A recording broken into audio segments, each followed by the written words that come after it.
जय श्री कृष्ण। पूर्व कथा में मैंने निवेदन किया था कि पांडव विदा ले रहे हैं 12 वर्ष के वनवास और 1 वर्ष के अज्ञातवास के लिए। माता कुंती दुख में टूट रही है। पति जब राजा थे तब भी धृतराष्ट्र की ईर्ष्या और असूया भाव के कारण कुंती राजसुख से वंचित ही रही।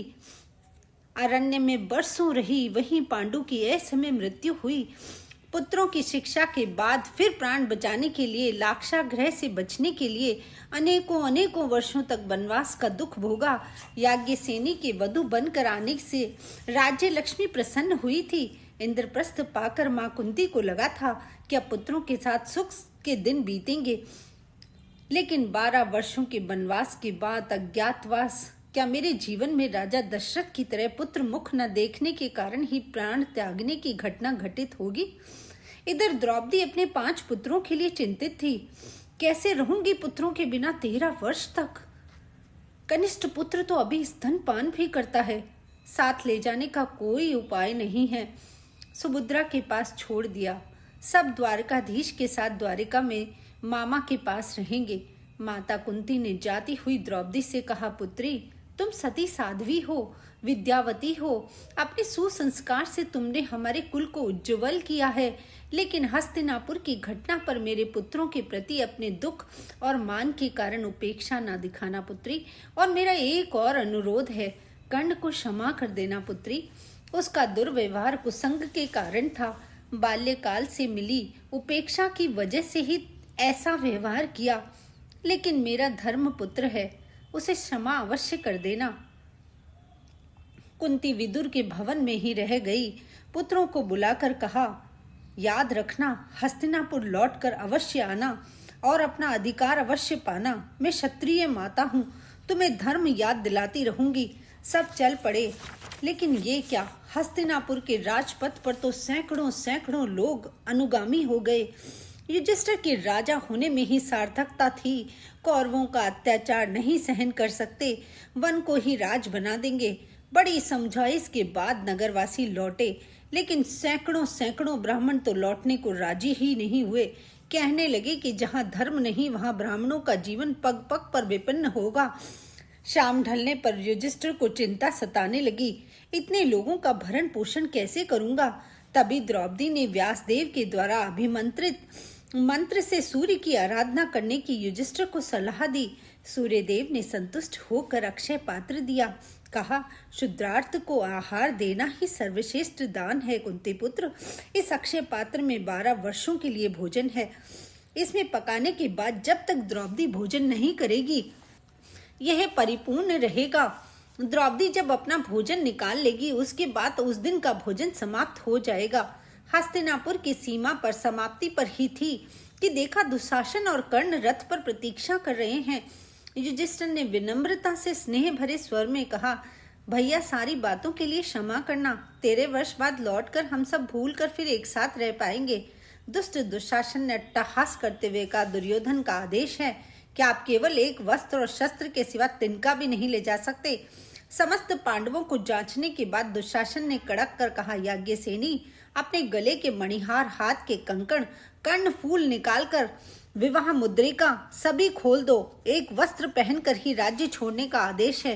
द्रौपदी ने आग्नेय नेत्रों से दुशासन को देखा और कहा, माँ गांधारी ने इन्हें ले जाने की अनुमति दी थी। कर्ण ने गंभीर स्वर में कहा, याज्ञसेनी, हम राजा के निर्देश पर काम करते हैं, मुझे गलत मत समझना। आज्ञा पालन के लिए मैं बाध्य हूँ। द्रौपदी ने खोल दिए अपने सब अलंकार और कर्ण को शांत स्वर में कहा, आप माँ के धर्म पुत्र हैं, अतः आपके प्रति विद्वेष न रखने की माँ कुंती ने शपथ करवा ली थी। बाध्य हूँ, लेकिन एक सद्वा स्त्री से उसके मंगल सूचक सभी अलंकारों को छीनने पर भी क्षमा करने वाली मैं कौन होती हूँ? अभी ईश्वर के दंड विधान में बड़ी ताकत है सूर्यपुत्र। सखियों ने द्रौपदी को वन्य पुष्पों से अलंकृत कर दिया। द्रौपदी के पुष्पों से सजे अनिंद रूप को देखकर पांडव ही नहीं, कर्ण भी स्तब्ध थे। पर नेत्रों में कुत्सित वासना नहीं थी, मधुर करुण ममता और की धीमी शिखा जल रही थी। थोड़ा आगे चलते ही रथ पर बैठी गुरुपत्नी हरिता ने उतरकर द्रौपदी को गले से लगा लिया। रोते रोते कहा, कृष्णा, मेरे प्रति द्रोण को क्षमा करना। तेरा इतना अपमान चुपचाप देखा, उनके सारे पुण्य तो क्षय हो गए और अब सर्वनाश होगा। मैं जानती हूँ कौरवों का अन्न खाते हैं बुद्धि दूषित हो गई। उनके अपराधों की मैं क्षमा मांगती हूँ। कृष्णा, कृष्णा, मेरे पुत्र अश्वत्थामा की रक्षा करना। तुम मुझे वचन दो, प्रभु तुम्हारा मंगल करेंगे। द्रौपदी ने अश्रु बहाते हुए कहा, प्रिय सखी, गुरु द्रोण को क्षमा करने वाली मैं कौन होती हूँ? मैं तो साधारण सी नारी हूँ। विद्वान और ज्ञानी लोगों की आंखों में भी नारी की अस्मिता ही न हो तो मेरे क्षमा करने पर भी ईश्वर उन्हें क्षमा न कर पाएंगे।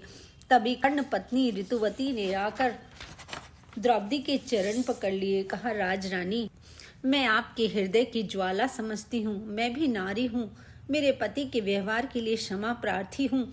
वे भी जानते हैं कुसंग के कारण जो कुत्सित व्यवहार हो गया उसका प्रायश्चित केवल महासमर में मृत्यु ही होगी। मैं उनकी तरफ से क्षमा मांगती हूँ।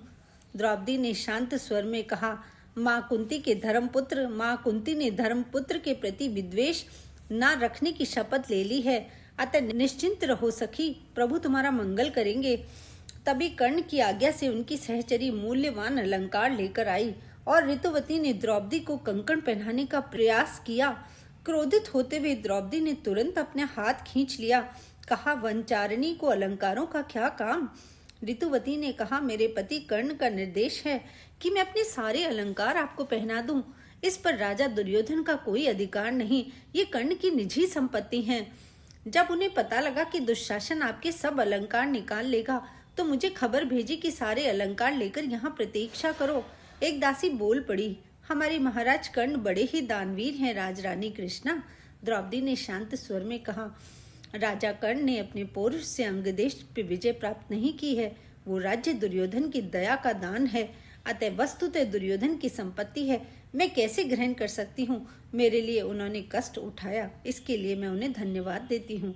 कर्ण का चेहरा म्लान हो गया।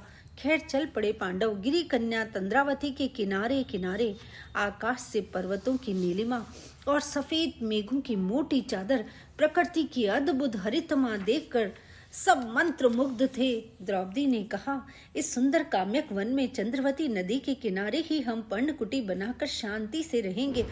अनुकूल बोल पड़ा, याज्ञसेनी, किरातों के वंशज यहाँ कुटिया बनाकर रहते हैं।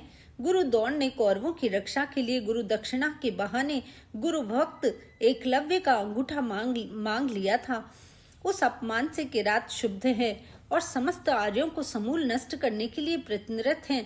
युधिष्ठिर ने कहा कि धन संपत्ति राज्य यदि हिंसा करने पर मिलते हों तो उससे शांति, प्रीति और आनंद नहीं मिलता, लेकिन शत्रु को बस में करने का मंत्र तो याज्ञसेनी खूब जानती है।